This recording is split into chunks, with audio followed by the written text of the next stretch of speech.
야, 월세로 나가는 돈이 한 달에 80만 원이면 1년에 1000만 원이야. 그 돈이면 차를 한 대 뽑겠다. 그냥 대출 받아서 전세 들어가. 그게 돈 버는 거야. 살면서 이런 말 최소 한 번은 들어보셨죠? 부모님부터 직장 동료까지 마치 우리를 위하는 척하며 던지는 이 조언. 그런데 이상하지 않나요? 시키는 대로 전세 들어가서 돈 아꼈다며 안도하고 있는데 왜 내 자산은 제자리 걸음이고 월세 사는 저 친구는 어느 날 갑자기 상급지 아파트를 계약했다는 소식이 들릴까요?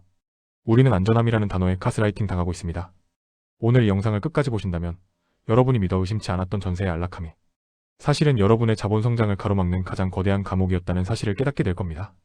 그리고 어떻게 하면 그 잠겨있는 목돈을 꺼내 진짜 자본주의의 승리자로 거듭날 수 있는지 그 설계도를 손에 쥐어드리겠습니다. 직장인들의 자본주의 생존 전략을 알려드립니다. 자본주의 생존 가이드, 실전 자본주의입니다. 자, 바로 본론으로 들어가죠. 여러분, 전세제도는 전 세계에서 거의 우리나라에만 있는 아주 기이한 구조입니다. 왜 그럴까요? 외국인들이 보기엔 미친 짓이거든요. 내 피 같은 돈 몇 억을 아무런 이자도 받지 않고 남의 집 주인 주머니에 무이자로 빌려준다. 이건 경제학적으로 보면 자선사업이나 다름없습니다. 우리가 흔히 하는 착각이 있어요. 월세 100만 원은 사라지는 돈이지만 전세금 3억은 나중에 그대로 돌려받으니 내 돈을 지키는 거다. 돈에는 시간 가치라는 게 있습니다. 2년 전의 3억과 지금의 3억이 같나요? 짜장면 가격, 택시비, 월급 다 올랐죠? 즉 화폐 가치는 매년 뚝뚝 떨어지고 있습니다. 여러분이 전세금으로 묶어둔 3억은 집주인 손에서 굴러가며 인플레이션이라는 파도를 타고 덩치를 불리는데 여러분의 3억은 집주인의 벽지 속에 갇혀서 서서히 녹아내리고 있는 겁니다. 쉽게 비유해볼까요? 여러분이 친구에게 3억 원어치 쌀을 빌려줬습니다. 2년 뒤에 친구가 쌀 3억 원어치를 돌려주는 게 아니라 딱 그때 빌렸던 무게만큼의 쌀만 돌려주는 상황이에요.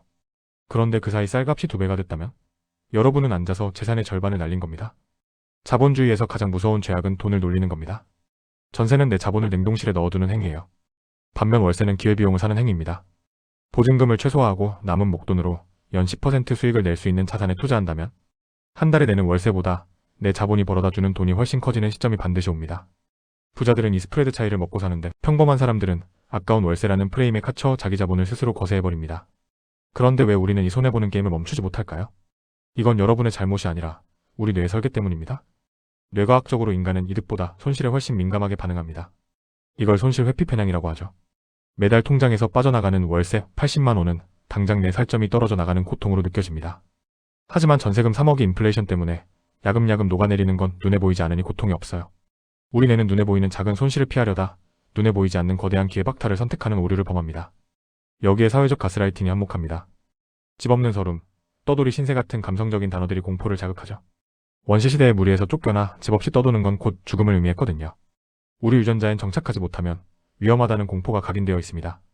하지만 현대 자본주의 사회에서의 안전은 벽돌 속에 있지 않습니다.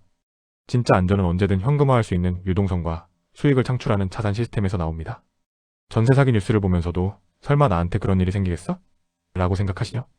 그러면서 월세는 생돈 날리는 거야 라고 확신합니다. 이게 바로 뇌의 방어 기제입니다. 불확실한 거대 위험인 전세 사기나 역전세는 외면하고 확실한 지출인 월세는 극도로 혐오하는 이 비논리적인 본능. 이 본능을 거스르지 못하면 여러분은 평생 집주인의 자산 증식을 돕는 무이자, 대출 창구 역할만 하다가 끝날 겁니다. 자, 그럼 이제 어떻게 해야 할까요? 당장 집 빼서 월세로 가라는 극단적인 소리가 아닙니다. 핵심은 자본의 재배치입니다. 첫째, 보증금은 최소화하고 유동성을 확보하세요.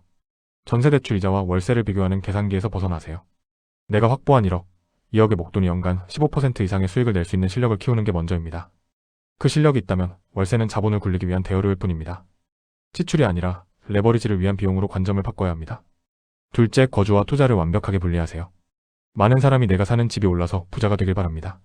하지만 내가 사는 집값이 오르면 옆집도 오릅니다. 결국 팔고 나갈 곳이 없어요. 진짜 부자들은 월세 살면서 자기 자본은 철저하게 수익률이 높은 셋째, 협상의 기술을 발휘하세요. 요즘 같은 시기엔 임차인이 갑인 경우가 많습니다.